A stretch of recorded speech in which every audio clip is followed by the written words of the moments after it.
All right, how's it going, everyone? Dr. Lee Thomas here. I'm here with my lovely, awesome wife, Tristan. Yes. Good morning. So we wanted to do just a special episode today and really talk through, a lot of the things that are near and dear to our heart, which I'm sure is for so many of us is family. Yes. And not just having a family, but trying to keep the one that you have and trying to do it in amazing health. Growing up, and I think I can echo the same sentiment for you, that I didn't necessarily grow up in the healthiest family. Yes, we loved each other. Yes, we had great intentions, but I definitely wouldn't say that we were the healthiest family. You know what I mean? There wasn't good food choices, and it led to a lot of, unneeded sickness in my family. My mom, who had depression and mental health issues. I lost my uncle at 61. My father had colon surgery when I was only 21 years old. He didn't even make it to 50 in good health. And so there were all these different problems that really happened throughout my life. And I think a lot of that has really shaped why we do this. Yeah. So I thought that we could, talk today through just, from our experience, some of the things that we've learned along the way. And by no means are we perfect, but No. how to go through navigating this new world, this new culture that we all are in, so that we can work on raising a truly healthy family, ideally speaking from the inside out, raising great children to become great leaders of the world, great men and women. Mm-hmm. So I think that maybe a good thing would be to start with the problem, what we're facing today, what we're really up against, if you want to talk to that a little bit. Absolutely. I mean, we're seeing more obesity in children than we've ever had in history. I mean, mental illness is now running rampant in our younger generation. We're seeing a lot of anxiety, depression, as well as ADD, ADHD, a lot of these like cognitive and behavioral issues in our young children. And so it's always helped us really kind of reflect on like how can we raise our kids differently so that they don't kind of follow this path of a lot of these childhood illnesses that can be prevented by wise lifestyle choices. Yeah. I think that to echo what you're saying is this culture that we live in has changed. It has. And I don't know, I don't think there's just one thing, but I think it's a combination of, if I had to try to pin a couple, keeping up with the Joneses, the social media craze of people constantly comparing themselves to others and maybe being unhappy in their own life because we're comparing our everyday to someone else's highlight reel, for sure. I think that the amount of temptation that's out there now, even compared to when we were kids, is a lot different. Meaning, like, if we're to drive 3 miles from our house, we're probably going to pass 20 fast food restaurants. Our children, if they're watching TV, and again, we had commercials when we were kids too, but there's constant inundation of sugary cereals and snacks and treats and things like that are not healthy. Yeah, we're in a culture where we're very busy and we reach out for the convenience and the comfort. For sure. And that doesn't equate to a healthy, like thriving family. Yeah, for sure. So I think that, if we start talking about the solution and action steps, obviously it's in the home and we want to have healthy children, but I really think that it starts more so with us than anyone else, our own personal journey towards health, because it would be impossible to say that, oh, you're going to do this for your kids, but not for yourself, right? Because you lead by example. Yeah. Our kids are watching us. Yeah, they watch what we do more than hear what we say. So in our home, it's leading by example, for sure. I totally agree. So let's talk about that. So how do we start with encouraging maybe even our own mindset around health? Like, what are the top values that you think are important for our own selves to develop to be able to then teach health, emulate health for our family? Well, it has to be something that we value. So we have to see it as important in ourselves in order to teach our kids to value their health. So it starts there. And like you said, it starts in the home, it starts with us. So for us, we have these conversations quite often where we check in on each other. Yes. And so everyone knows, like, she's way more well-read than I am. So anytime it comes to a debate at all, she can usually cite a lot more resources than I am because she's constantly in a book on learning about this stuff. No. But I mean, a big thing we always ask each other is like, let's start with the end in mind. And how do we want to raise our kids? how do we see our marriage, our family, and then we kind of work backwards from there. And I think it really helps us lay down like the foundation to like our home, our core values, and what it is that, you know, we really value and prioritize. Sure. Can I put you on the spot? Yeah. So what would the end in mind be? Just as an example. So end in mind, I mean, for our marriage, I want to be married over 50 years. Like, so what does that mean? So like we put a lot of effort and energy into our marriage. For our boys, we want to raise men that are marriageable, that are going to be leaders, that want to contribute and make an impact in this world. They are kind, they love God, and they value their health. Yeah, beautiful. I think that on top of it, we want to be able to, you know, all stay close with each other, you know, as we age, and seeing our family have these problems that we went through, it's a big deal. And in all honesty, I think one of the first conversations you have, if you're married, if you're raising a family, is, because we had to have this conversation several times, is what is our end goal? And when you start thinking about that, it's definitely much easier to work for it. And it also helps you keep the small things. I think our fights became less and less as we started really thinking with, okay, where do we want to see ourselves in 50 years from now? And if that's the case and we want to have a healthy family, you know, some of the small things, like, I don't know, me leaving the toilet seat up, for example, it ideally becomes lesser of an issue, because that's not going to affect us at the end of 50 years, right? So you start to think about that. Sometimes we focus in majoring in minors and we nitpick the small things, when the reality is that we're both on the same team. And if we can work on building each other up, both emotionally, mentally, physically, encouraging one another, it becomes this great reciprocal loop where I'm constantly working on getting better, so you are too. And our kids really have no choice but to go along in that direction with just emulating what we're already doing. So it totally starts with us. Well, I mean, I come from the mindset of like the best gift you can give your children is a happy marriage. Yeah. So it starts with that, you know, because we're creating this like environment for our kids to thrive. Yeah. And if it's in an unhappy home where the parents are bickering over little things, like if you don't think that it's going to affect your kids, you're naive. So I think we focus on that. And then, of course, it's aligning our values and making sure we're on the same page to help instill all of these other like foundational like values in our kids. Yeah, for sure. Awesome. So let's talk now specifically with health. What do you think the top values are for our kids to encourage their mindset around health? Around health. Well, let's break it down. Like we talk about the 5 essentials, right? So if we start with mindset, which I love, like I'm a mindset like maniac, mindset junkie. For sure. You read 50 books compared to my 3 on mindset. No, so it really starts there. So we're going to talk about mindset. Just to let you guys know, like we have 2 boys, 6 and 8, and building like strong, confident, resilient boys, it didn't naturally come easy. A few years ago, I started to notice just some characteristics that I really wanted to like work through. Like Liam, he's my just kind, soft-hearted boy, but what I saw was that he struggled with like committing to things and seeing it to the end.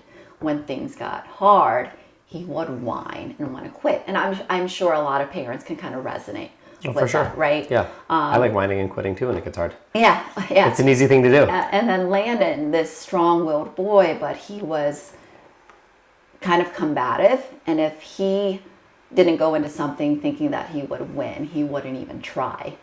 So, I mean, like, both gifts and, unfortunately, like, areas in which we wanted to, like, work on with our boys. Yeah. If I can jump in for a minute. Yeah. So there's a book by Jordan Peterson where I think he said it perfectly.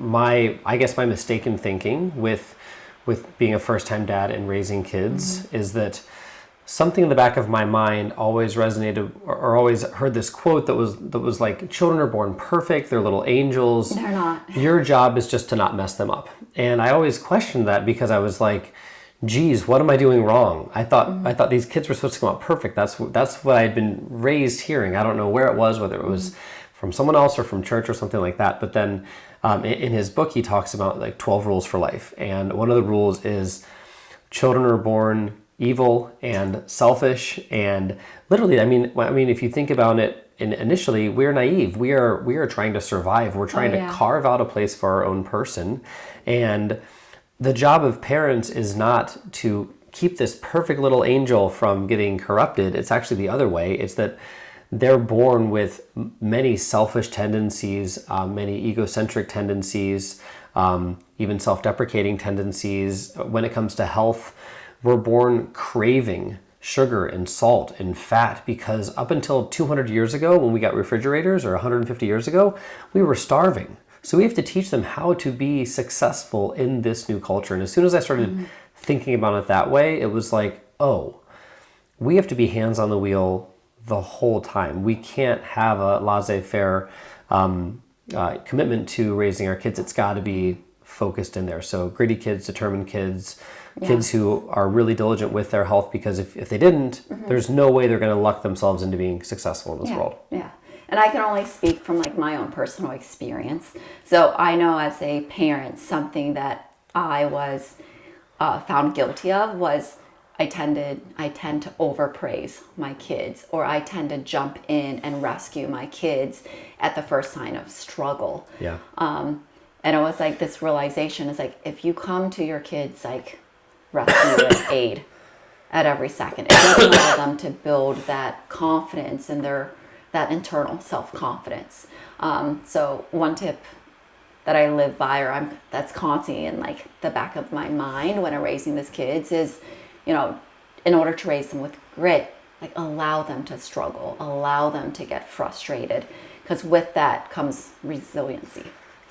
Yeah, don't solve your kids' problems. Like as parents, we want to solve them for our kids and be their savior, but really what we're doing is we're robbing them of the capabilities to prove to themselves that they can be self-reliant and successful in their own will and volition, and not one of ours. But it's a common thing to fall into.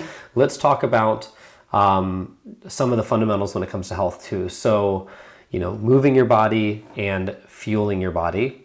I think that, in my opinion, and I think it's really true, is that our society has developed a really warped sense of health, and especially of a relationship to food, where without really thinking about it, we commonly select flavor over nutrient quality and density in food. Listen, I don't think we have to eat twigs and berries all day long, but this concept of the fact that every single one of our meals needs to be a gourmet 5-star meal that just tantalizes the taste buds is false. And it's gotten us into a lot of trouble where we seek these things, and without even realizing it, if we're not cognizant in a grocery store, we start filling up our cart with all this junk and crap. And I think that's really spoiled our kids when it comes to it, because it allows our kids to become picky eaters, especially in the world that we're in. It's very easy to do. It's actually hard to find healthy food now. So for us, what has helped us raise boys who's willing to try different foods is like, it started at like 6 months. Like we started with baby-led weaning. We made it fun for the kids to use their hands, discover new foods. And you and I, we go to restaurants, never order from the children's menu. Kids menu, I think, is the biggest joke. Oh my gosh, yes, no. In the world. I feel like it's ruining their development of trying good foods. Yeah. Yeah. And then also it's making sure that innately it's a value of theirs. So we tell our boys, like, you are healthy boys, you are strong boys, you are boys that value your health. So it helps them identify with that, and it helps them feel involved in like making a wise decision for themselves when it comes to their nutrition. So we're all about involving our kids in this process. It's never I'm going to tell you to eat this, it's always like I'm going to present them with something, and they're always willing to try it. And I always explain to them why it's important that they get, let's say, your green foods in. Why is it important that you get adequate clean protein? But my kids can tell you, like, they'll read labels. They'll tell you, like, this has so many grams of protein, and why protein is necessary for proper like muscle development. So it's really cool when the light bulb goes off in our kids. And I can think back too to when we started those things. I remember, case in point, we went into a Costco and we were taking our kids through, and it was like a decision at one point where we said, hey, we're going to let you guys get one treat each, but you have to show it to us first, and we're going to help you understand whether it's healthy or not, right? And there have been times that we've been off track on this too. So I'd say one of the big things just inside of this conversation is consistency versus... Don't get us wrong. Like, our kids, they still ask for junk food. They still, for sure, yeah. Absolutely. Yeah. We still go out for ice cream for treats. But when we're the most consistent with it, though, it's when it's the best, because oftentimes this is what happens in the parenting world, and we've been victims of this too, is like you let things get off track to the point that you have to do this harsh 180, and your kids love that consistency. When you start changing the rules on them all the time, it gets frustrating for them, because they're like, wow, the last 3 weeks I've been eating this bad stuff or having too much screen time or whatever it is, and now you jerk the brakes, so to speak, and you pivot on them, and then all of a sudden you get these meltdowns and these blow-ups and things like that. So really, consistency is the important thing, and the earlier you start, the easier it is, really. There's this old adage of don't spoil your kids. I think what spoiling your kids is letting them know that like they can do whatever they want, that there's no rules. That's spoiling them, and it's hard to go back from that. If you have the kids that are raised, like, for a while we weren't having our kids do chores, and we were almost coddling them in periods of our life, and all of a sudden they were like expecting it out of us, and I was like, whoa, like, now you're spoiled. You can see that thing happening. So there's consistency in having these set rules around food, around exercise, around movement, around how we want them to live our lifestyle and how we emulate our lifestyle, and then I think they can really easily come along with it. So I think also planning ahead is a huge thing when it comes to food or nutrition. I know we'll probably talk a little bit more about nutrition, and specifically what we give our kids, but really, I think the more important thing than just the quality of the food is the actual planning, because there's no way that you luck yourself into having good quality nutrients. And not when you're a busy family, not when you're running from, work to school to sports and extracurricular activities. Like, planning it's vital. Yeah. And from a good thing with doing this is, we do run a business. So, I probably work 60 to 70 hours per week. My wife works maybe a little bit less than me, but she takes a little bit more of like the awesome mom role. I try to be as present as possible, but we didn't hit the lottery when we were 20 and can sit at home and just cook all day long. So how would you say that you found the best way to be able to plan ahead with our nutrition? Because you do a lot of that. So what are the tips and tricks for it? Yeah, it comes with consistency, and it comes with planning. So for us, it's Sunday after church, it's meal prep day. And then we do it again on Thursday, because we're not in the office until like later that afternoon. So having those 2 days that are designed to meal prep and plan for the week, that helps. So if like we go a week where we miss like meal prep on Sunday, it sets us behind. So it's all about planning out your week. Okay, and it's also having like systems in place too. It's planning, it's having those systems. What else works for us is I involve our boys in the planning. So if we're meal prepping, we're in the kitchen, they're cooking, they're helping us. And you can just see this like sense of like joy or almost pride in the fact that they're accomplishing something. Yeah, I love it. And the cool thing we've been meal prepping now for about a year, really consistently. And the best thing is that when you have, 3-4 pounds of meat cooked ahead, it's really nothing that complex, right? We will cook ahead, 3 to 4 pounds of either chicken, fish, steak, what have you. We'll have a healthier carbohydrate with it. So either like a Japanese rice or sweet potatoes or potatoes, something like that. That's like a healthier starch, you know what I mean? Yeah. For our kids, and then a lot of vegetables, right? And when we get off work and it's 7 o'clock and we're exhausted and we ran the kids to 2 practices and we get home and all we want to do is just relax and wind down, when it's so easy just to grab it all out, throw it in the oven for a few minutes, heat it up. It makes the cook, the clean, the prep less. I don't know what we would do. Actually, I could tell you what we would do.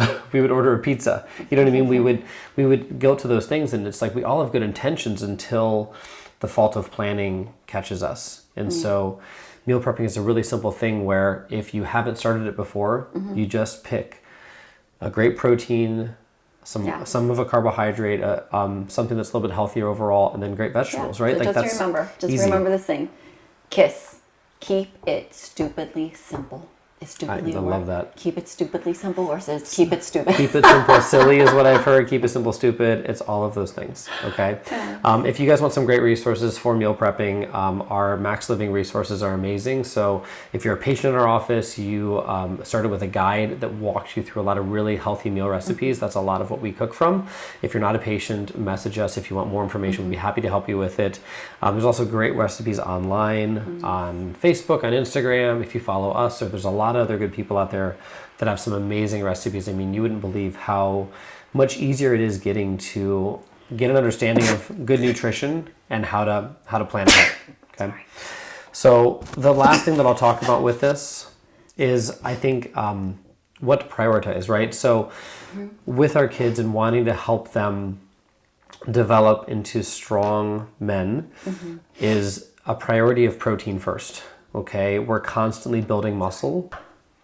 And so if we don't prioritize protein first, our kids are going to usually overconsume sugars and carbohydrates, and they're going to be full. They're going to not want to eat, but they're not getting those nutrients that they need into their bodies, right? So this is like the whole nature versus nurture, genetics versus environment.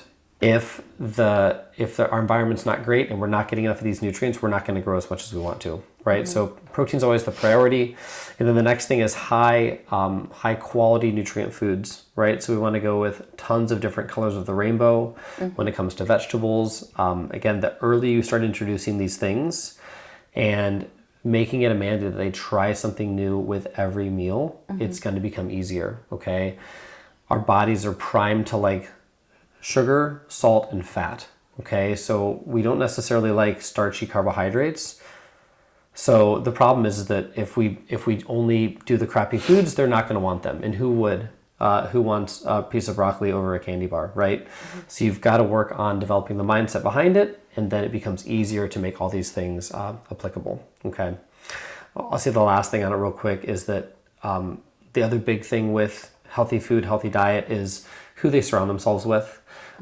We've had it happen oftentimes where we have our kids go to friends' houses, and I remember this key example of we sent them to a friend's house, and they weren't monitored by the parents, and they legitimately ate junk food all day. We're talking like the Takis, and it was almost like they raided a gas station and that was their pantry, right? And so our kids were like begging to go back to this person's house that they only went over to like one time. And they're like, we want to go back, we want to go back. And we pressed in like, what was so fun there? What did you do? Like, were you outside a lot? And they're like, no, we just got to eat whatever we wanted to. And what influence kids are around matters, right? And so if you're not careful with who you're surrounding your core with, your kids are going to be just as much influenced with your friends, with your family, with their influences of the people that are around them. So I think it's important to be very mindful of that.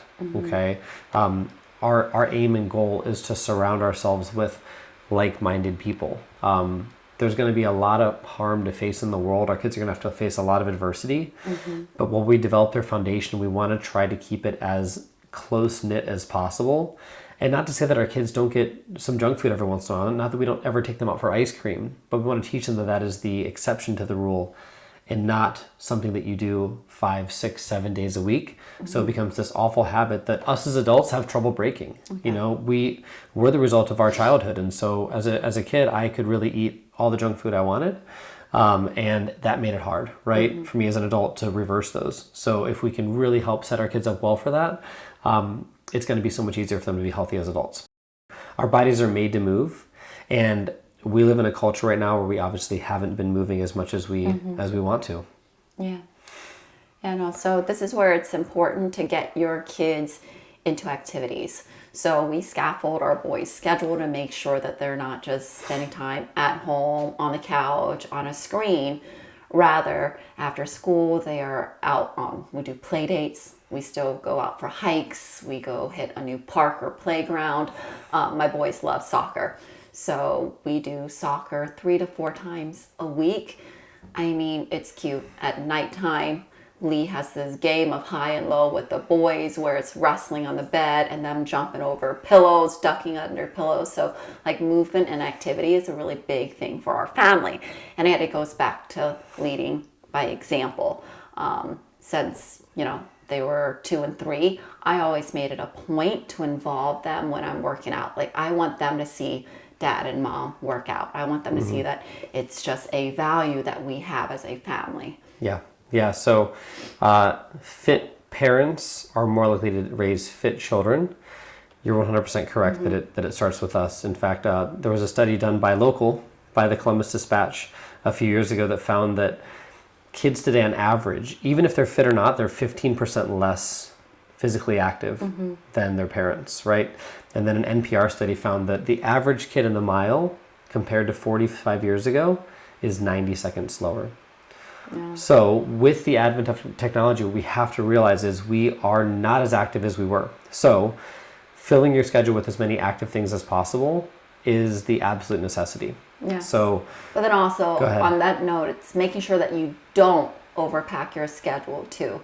Because I also see it on the other side where some of my mom friends or other families that, we know in the community, they overpack their kids' schedule. It's 2 to 3 sports in a season, then it's music class, then it's art class, whatever it is. Yeah, and you get burnout. You get burnout. And sometimes I think like it goes back to the basics, right? Like for us, it's placing an emphasis on family time. So yes, I want them involved in a lot of extracurricular activities, but I also want them to understand that family time is valuable as well. So it's finding that balance. Yeah. And there's non-negotiables. So typically 3 to 4 days a week I work out at home, 1 to 2 days a week in a gym where I'm not with my kids. But our rule is if we're home and we're going to work out, unless they're doing homework or something active, like they're actively doing it with us. Yeah.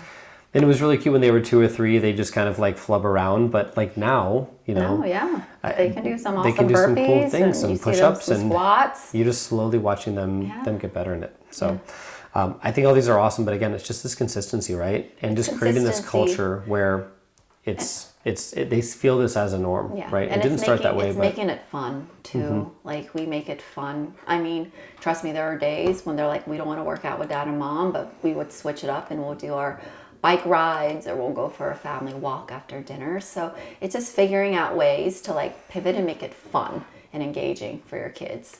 Yeah, for sure. Okay, so let's talk probably a big thing that a lot of parents struggle with, including us.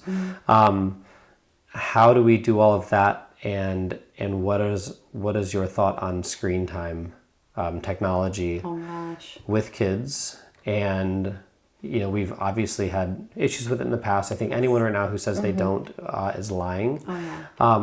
So what are some of the issues with it? What have we worked through with it? I mean, it's something we struggle with, I would say, but for us, it's again limiting our use of screen time, because there have been days in the past where I would catch myself like just wanting to decompress, sit on the couch, and it was just as easy for my kids to sit there with me and do absolutely nothing and just allow this like screen almost like suck our brains dry, for lack of better words. But for us now, it's just having a rule in our house that until you complete all of these tasks on your schedule, until your chores are completed, until you read a book, you do 30 minutes of reading plus like arts and crafts, then you earn your screen time. And we keep it under 60 minutes during the week. Yeah. So it would start before that. They would wake up and they'd want screen time immediately. So they would do it right when they woke up, and then we have tasks or errands to run or things like that. They run into things to do, and they just drag on you until you give them more, right? So flipping that and saying, you have to earn this, right? So you have to earn this by completing these tasks. This is what you're doing. You have these active lists, and we have laminated sheets at our home for them, which again, because we would tell them things to do, then we'd forget what they were. So we just had to take the time and write them down. It sounds like a simple thing, but without it, you tend to forget. And all of a sudden, it's so easy to wake up, have a lazy morning, They don't roll out of bed until 10, 11 because they're watching a movie or whatever it is, and all of a sudden they burn half their day. And then they also get it on the backside. So, yeah, because I've been guilty of it. It's like after a long school day, I'm like, I feel bad. I'm like, okay, well, my kids need to decompress. I'll give them a little bit of screen time. But what does that translate to like 20 years down the road? It's, you know, a man that comes home after a long day of a stressful job, and the first thing he wants to do is grab a remote, sit down on the couch, and veg out. And when I got like that revelation, I was like, that isn't how I want to raise my boys. Because even after a long day of school, I want them to realize when you come home, there are more important things than for you to get on a screen and decompress. So for us, it's like when they come home, it's a healthy snack. We sit down, we connect, we talk. I ask them questions about their school day, and then we get outside, we play, we engage with each other. Mm-hmm. And then after dinner, that's when I do allow. I'm like, okay, well, after we clean up, you guys can have some screen time before it's time to get ready for bed. So, yeah, that's just how it works for us. We do have a busy afternoon, and it's always prioritizing family time first, doing something for your health first, soccer, and then a lot of times when I follow that schedule, there is no time for technology, and they don't complain about it. So. Yeah, if you keep it active and busy, then it gets easier, right? So let's talk about, I think one of the last things we'll go over, which is healthy neurological development in children. So this is developing, number one, a healthy brain, right? And then also this idea of a healthy aligned body that comes along with it. Okay. So I'll start with saying this. The reason that I got into doing natural healthcare is because of my mom and what happened growing up with my mom, who had back problems, headaches, poor posture. And I think one of the things that happens in life is when we get older, and we're getting to experience it now, when we have kids, when we're, so to speak, burning the candle at both ends, it's very easy for our health to go on the back burner. And I don't have as much wisdom as everyone. I'm not as old as everyone, maybe even listening to this podcast, but what I can feel is that every year you're alive, it becomes a little bit harder to stay in great health. Back in college, we could, stay up all night, barely sleep, go to the gym, and still somehow put on lean muscle mass. And I have no idea how that happened. But I think now, a lot of parents struggle with their health. And when we say all these things, they sound like someone might say, geez, that all sounds really nice, but I'm struggling with health issues. I don't have the energy that I once did. I can barely make it through my work day, let alone do all of these other things, right? So I think the important thing to talk about here is, we'll get to healthy development in children, but how do we keep our body healthy? How do we keep our nervous system in check? How do we stop from, having some of these like depressive thoughts, chronic fatigue syndrome, our own health issues and problems like that? And I think one of the biggest things it comes down to that is often neglected in our lives is taking care of our frame and our body, okay? And so talking about the importance of getting adjusted, of getting quality chiropractic care combined with good rest, the right exercises to keep our spine and body healthy, I think is paramount. And proper nutrition, everything. Yeah, so specifically with the spine though, what people don't understand is the fact that these are 5 essentials, right? And the one that you negate the most, this is going to sound crass, but the one you negate the most is probably the one that's going to kill you, the one that's going to take you down, right? And so what I've seen in now 13 years of practice is that when it comes to taking care of our spinal health, it is the number one cause now in the US for disability. It's the number one reason that we lose the capability to take care of ourselves. We have to think now that we are sitting more than ever before. And if you're not doing it at home, oftentimes we're doing it at work. So we're in seated positions, we have postural issues, we're driving a lot more than we ever have been before.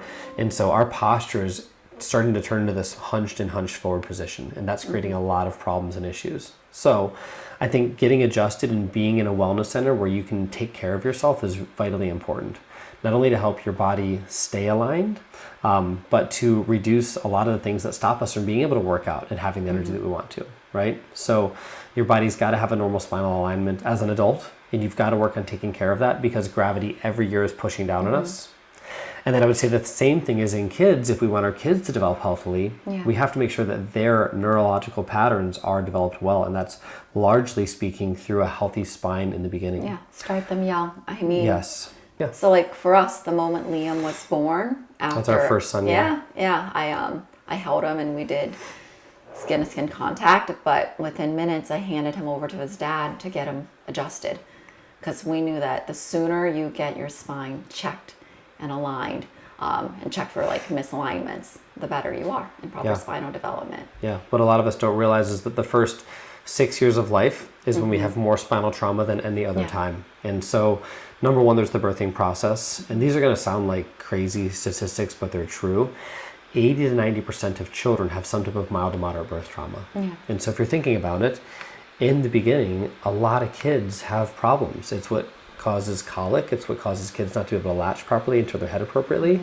You know, and a child who can't latch, I mean, it can be stressful for parents. We then have to resort to formulas. Some are better, some are worse.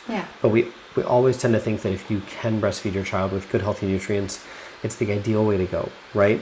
And so if we have these problems in babies and they're not checked and their spine does not develop properly, it affects their whole nervous system wiring. We know it that when our nervous system is stressed, we don't function well.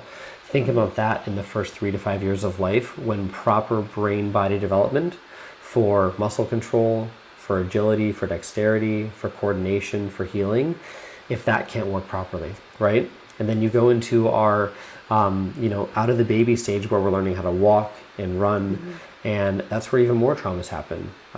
Falling downstairs, learning how to ride a bicycle, going over the handlebars, As an adult, I have probably a little bit less trauma now than I did when I was that age. And so I think when it comes to having a healthy family, you have to overturn all the stones. Ignorance is not bliss when it comes to taking care of our bodies.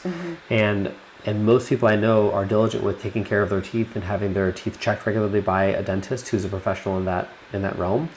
But since a lot of us don't have maybe pain in our spine at a young age, or don't think about it cognizantly, we think, oh, their spine is fine.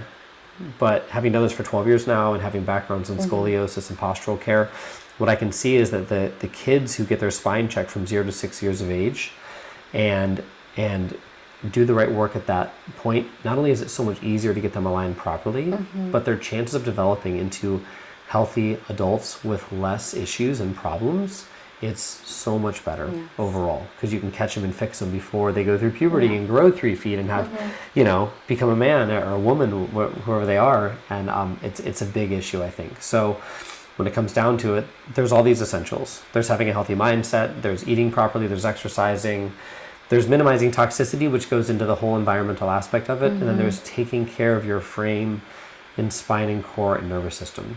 And part of it is emotional regulation, and part of it is the physical of getting your spine taken care of, getting adjusted, and being consistent with doing the right things that build health and vitality. So I mean, when it really comes down to like raising healthy children, being a healthy family, it goes back to like being intentional with how you're raising your kids. It's being consistent. Also being patient with yourself and offering yourself a lot of grace. For sure. Even knowing everything that we know, we are nowhere close to perfect. We don't strive to be perfect. No. We're doing the best we can, and I think this mug is great, right? Because most time, like, our biggest goal is to raise healthy family, but sometimes it's just simply keeping our little humans alive. So yes, as parents, as families, like, we go through different seasons.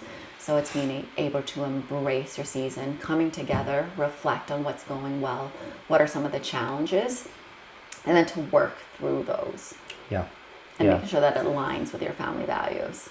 Progress focused, not perfection focused. Absolutely. Because when you give yourself grief and guilt over not doing something perfectly, which, why would you? Only God is perfect, right? Why would you hold yourself to that standard, right? We are all inherently not perfect, so don't hold yourself to that. But it actually causes more problems when you beat yourself up. So positivity in it and grace in it, you said it perfectly. Okay. We're going to wrap this podcast up today. If you guys like what you're listening to, please give us a comment below. We want to hear from you. We want to hear what you like, what you want to hear more of. Our whole goal with now being in this new office that should be opening here in just a few weeks is that we can provide more content that's accessible to you and really help just encourage you through this life that we're all doing together. This video is also available on YouTube, on our Spotify podcast at Be Aligned Health. You can check it out there. Thank you for joining me. Thank you for having me. I so appreciate it. Give me a little cheers on it. Yes. Have a great morning to keeping tiny humans alive and raising healthy families. Humans alive. Cheers.